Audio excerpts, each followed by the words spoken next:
You started this. You will forgive me if I finish it.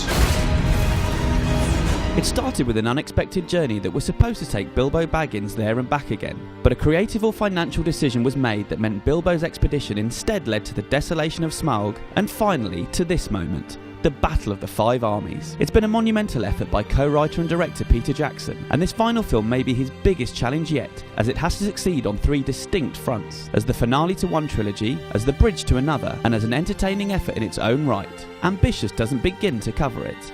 It kicks off in spectacular fashion, with Smaug winging his way to Lake Town to wreak revenge on those he considers responsible for his downfall. But while it's a stunning pre-credit sequence, it feels more like the end of the last movie than the beginning of this one, lending proceedings a very strange kind of imbalance from the off.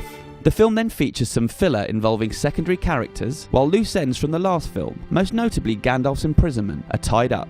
And then we're into the battle of the title, which is triggered by the dragon sickness that envelopes Thorin in the Lonely Mountain, but really gets going when the orcs show up. It's the kind of large-scale conflict that Jackson is so good at staging, but it all gets a little CG heavy, the film at times looking less like live action and more like animation. But it climaxes on a powerful and moving note, one that isn't about great armies battering each other, but rather friendship, loyalty, and the bond that formed between 13 dwarves, a wizard, and a hobbit at the start of this tale. Predictably, the film then segues into multiple endings, but mercifully not as many as those that marred the finale of The Return of the King. There's a slightly jarring tonal shift, and some somewhat clumsy forewarnings of the darkness that's to come, but overall it's a satisfying ending to this trilogy that skillfully leads into the next one.